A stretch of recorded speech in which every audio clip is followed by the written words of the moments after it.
बिस्मिल्लाहिर्रहमानिर्रहीम। नाज़रीन अस्सलाम वालेकुम, मैं हूँ इमरान वसीम। नाज़रीन, पाक अफ़गान मुज़ाकरात में पाकिस्तान ने बड़ी कामयाबी हासिल की है और तुर्की में होने वाले इन मुज़ाकरात में इस्लामाबाद का जो दबाव था वो रंग ले आया है।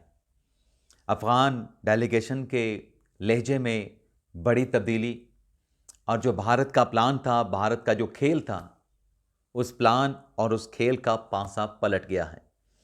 इस खबर से नाज़रीन अपने वीडियो लॉग का आगाज़ करेंगे और इस खबर की तफसीलात आपकी खिदमत में पेश करने के बाद तहरीक लब्बैक 7 रिज़्व पर जो हुकूमत का पाबंदी का जो फ़ैसला है, इस पाबंदी के फ़ैसले से मुतल्लिक एक बड़ी तब्दीली देखने को मिली है।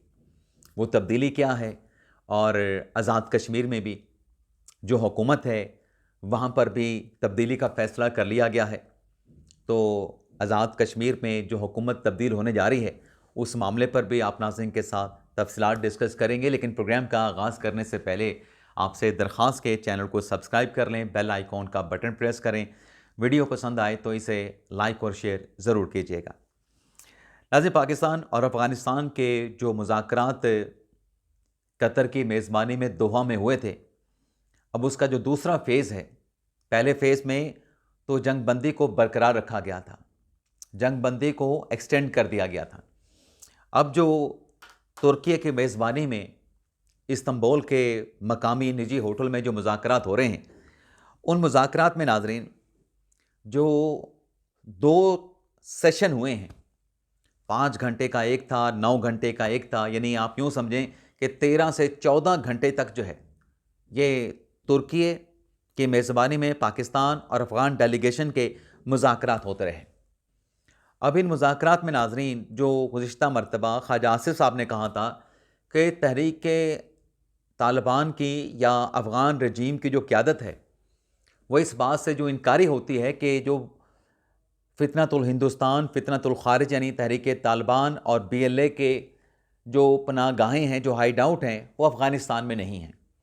तो ख्वाजा आसिफ़ साहब ने कहा था कि आइंदा जो इस्तांबुल में मुज़ाकरात होंगे, हम शवाहिद जो हैं, अगर तालिबान रजीम ने मांगे तो शवाहिद उनके सामने रखे जाएंगे।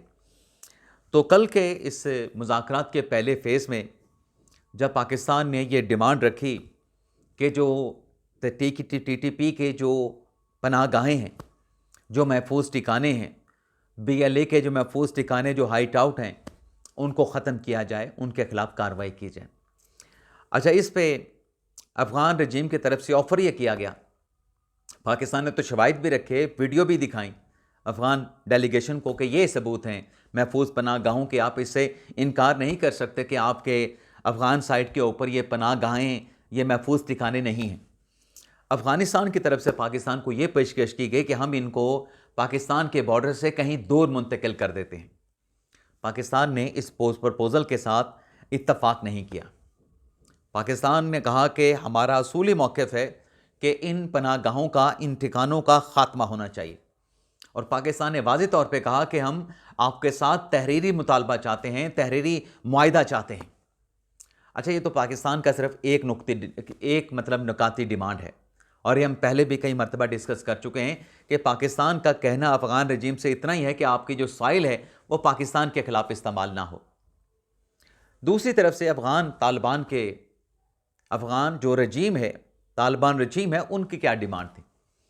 उनकी डिमांड नाज़रीन, जो 2 मुतालबे रखे गए, 3 मुतालबे रखे गए, उसमें ये वाज़ेह इस बात की झलक नज़र आई कि जो इस्लामाबाद का दबाव था कि कोई कंप्रोमाइज़ पाकिस्तान की सालमियत, खुदमुख्तारी और पाकिस्तान के अवाम के मफाद पे नहीं होगा, उस दबाव की झलक नज़र आई। वो दबाव जैसे रंग ले आया, क्योंकि अफ़गान तालिबान रजीम के डेलीगेशन का डिमांड ये था कि एक तो जो तिजारती गुज़रगाहें हैं, उन तिजारती गुज़रगाहों को फ़ौरी तौर पे आप खोल दें ताकि अफ़गान ट्रांज़िट ट्रेड का आगाज़ हो सके। दूसरी डिमांड ये रखी गई कि जो अफ़गान मुहाजिरीन हैं, उनकी वापसी भी रोक दी जाए। तो इस पर पाकिस्तान का जवाब ये था, पाकिस्तान का मौक़िफ़ वही था जो माज़ी में रहा है कि पहले ये चीज़ें तय की जाएँ, जैसे कि तर्जमान दफ्तर ख़ारजा ने भी कहा था कि अफ़गान ट्रांज़िट ट्रेड से अहम पाकिस्तान के अवाम की, पाकिस्तान की इंसानी जानों की ज़्यादा अहमियत है। ट्रेड की अहमियत नहीं है, तो पाकिस्तान ने यह भी जवाब दिया कि ट्रेड, तजारती गुज़रगाहें खुल जाएंगी, लेकिन पहले जो अफ़गानिस्तान की साइल से पाकिस्तान में जो कार्रवाई होती है, पहले इसका फैसला होना चाहिए, फिर इस चीज़ को बाद में देखेंगे। यहाँ पे इंसानी ज़िंदगियों, इंसानी जानों का इशू है, वो ज़्यादा वैल्यू रखता है। और जहाँ तक अफ़गान मुहाजिरीन को अफ़गानिस्तान भिजवाना है, उस पर भी पाकिस्तान ने जवाब दिया कि वो एक असूली फ़ैसला है। पाकिस्तान ने दहाइयों से मेज़बानी की है, लेकिन अब वक्त आ गया है अफ़गान मुहाजिरीन को उनके मुल्क वापस भेजा जाए। और अब तो जब तालिबान की वहाँ पे हुकूमत है, अफ़गानिस्तान की अपनी हुकूमत है, तो फिर इनको वापस लेने में क्या हर्ज है। तो यहाँ पर भी पाकिस्तान ने दो टोक मौक़िफ़ रखा और दो टोक जवाब जो है वो वहाँ पे दिया गया। लेकिन पाकिस्तान ने सिर्फ मौक़िफ़ नहीं रखा, बल्कि दहशतगर्दी के ख़ात्मे का मुकम्मल जो एक रोड मैप था, वो अफ़गानिस्तान डेलीगेशन के सामने रखा गया। लेकिन कल के इन मुज़ाकरात के दौर में नाज़रीन, पाकिस्तान का पलड़ा भारी रहा। पाकिस्तान कामयाब रहा, इस्लामाबाद का दबाव नज़र आया, इस्लामाबाद का दबाव जो है वो रंग ले आया। ये कल के मुज़ाकरात में इस्तांबुल में नज़र आया और ये चीज़ वाज़े दिखाई दी कि जो प्रेशर पाकिस्तान ने रखा है इन राहदारियों को बंद करके, राहदारियों को, तिजारती गुज़रगाहों को बंद करने के बाद जो अफ़गानी पब्लिक का जो प्रेशर है, वो अफ़गान तालिबान रजीम पे देखा गया है कि आप पाकिस्तान के साथ लड़के, पाकिस्तान के साथ छेड़छाड़ करके या पाकिस्तान के ख़िलाफ़ अपनी सरज़मीन को किसी के लिए इस्तेमाल करने की इजाज़त दे के आप फिर ख़ुद भी सुखी नहीं रह सकते। तो जो अवाम का दबाव है, उसी पे अफ़गान रजीम की जो अक्ल है वो ठिकाने आई है। इसलिए वो तिजारती गुज़रगाहों की फ़ौरी तौर पे रेस्टोरेशन की बात करते हैं।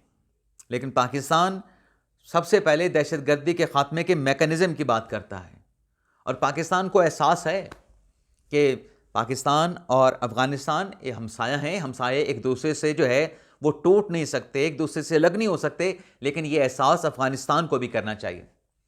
अब जो भारत की उम्मीदें थीं, या भारत जो साजिश कर रहा था अपनी प्रॉक्सीज़ के ज़रिए, या भारत जो इंस्टिगेट कर रहा था, या भारत जो बैकडोर चैनल से अफ़गान तालिबान रजीम को जो पुश कर रहा था पाकिस्तान के ख़िलाफ़, तो कल जब अफ़गान तालिबान का लेजा वहाँ पे तब्दील देखा गया, लेजे में जो तब्दीली आई है, उसके बाद भारतीय साजिश का, भारतीय खेल का, कि पाकिस्तान और अफ़गानिस्तान को हमने लड़ा के अपने मकासद हासिल करने हैं, वो खेल का तो पासा पलट गया ना।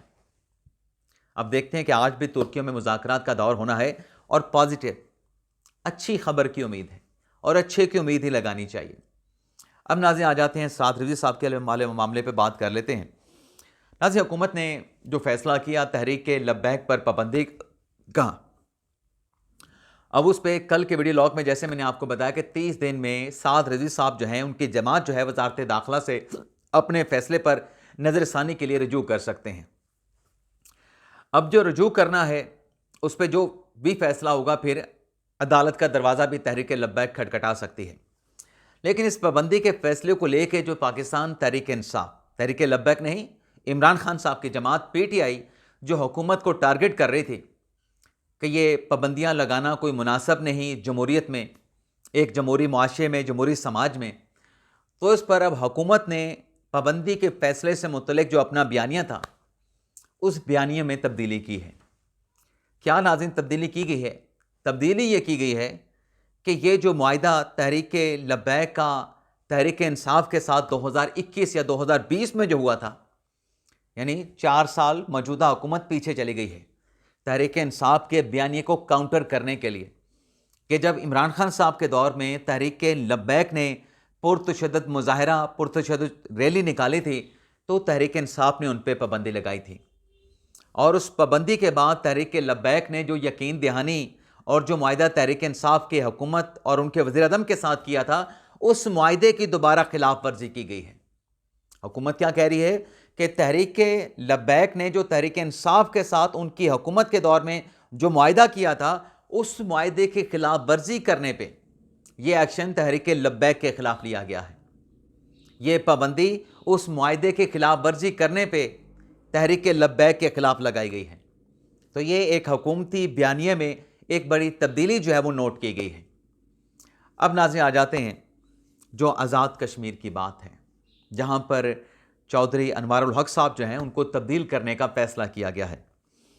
नाज़रीन, चौधरी अनवारुल हक साहब जो हैं, जब वो आज़ाद कश्मीर असम्बली से वज़ीर-ए-आज़म मुंतखब हुए, जब क़य्यूम नियाज़ी साहब वज़ीर-ए-आज़म नहीं रहे, तो मुतफ़िक़ा तौर पे अनवारुल हक साहब को आज़ाद कश्मीर का वज़ीर-ए-आज़म मुंतखब करवाया गया। लेकिन जो जॉइंट एक्शन कमेटी के जो एहतजाज हुए, उन प्रोटेस्ट को जिस लापरवाही, गैर ज़िम्मेदारी के साथ डील किया गया, उसके बाद अब जो अनवारुल हक साहब हैं, उनके खिलाफ पाकिस्तान पीपल्स पार्टी ने तबले जंग बजा दिया है। पाकिस्तान पीपल्स पार्टी की क़यादत ने यह फैसला किया है कि 48 घंटों के अंदर या 72 घंटों में जो आज़ाद कश्मीर के वज़ीर आज़म हैं जनाब अनवारुल हक साहब या तो फिर मुस्तफ़ी हो जाएं या फिर उनके खिलाफ अदम एतमाद की तहरीक लाई जाएगी। और जो नए वज़ीर आज़म के लिए नाज़रीन नाम सामने आ रहे हैं, उसमें चौधरी यासीन हैं पीपल्स पार्टी के, चौधरी याकूब हैं, चौधरी लतीफ़ अकबर हैं। और पीपल्स पार्टी का दावा यह है कि उनके पास इस तब्दीली के लिए नंबर गेम पूरी है। अगर तो बाइज़्ज़त तरीके से अनवारुल हक साहब का इनखला नहीं होता है तो फिर अदम एतमाद की तहरीक, और फिर हम अपना वज़ीर आज़म मुंतखब करवाएंगे। और नून लीग का भी स्टेटमेंट सामने आया है कि जो सपोर्ट किया गया अनवारुल हक साहब को, उससे मुसम्मिक नवाज़ की बदनामी हुई है।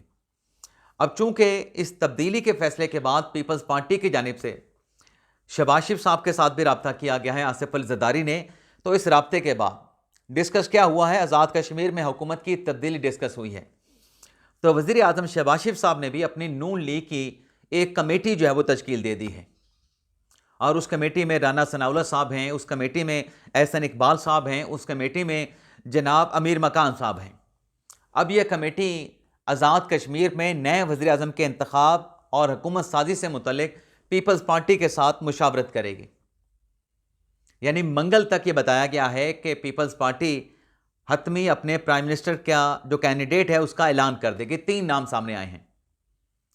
लेकिन नाज़रीन, ये आज़ाद कश्मीर में जो तब्दीली के हवाले से चीज़ें चल रही हैं, जॉइंट एक्शन कमेटी के मुतालबात आपको पता है कि वो मान लिए गए थे, और जॉइंट एक्शन कमेटी का जो प्रोटेस्ट था उसको जिस तरीके से मिसमैनेज किया गया, मेरे ख्याल से ये शायद फ़ैसला उन दिनों हो गया था अनवारुल हक साहब की तब्दीली का, जिसे अब जो है वो जाके अमली जामा पहनाया जा रहा है।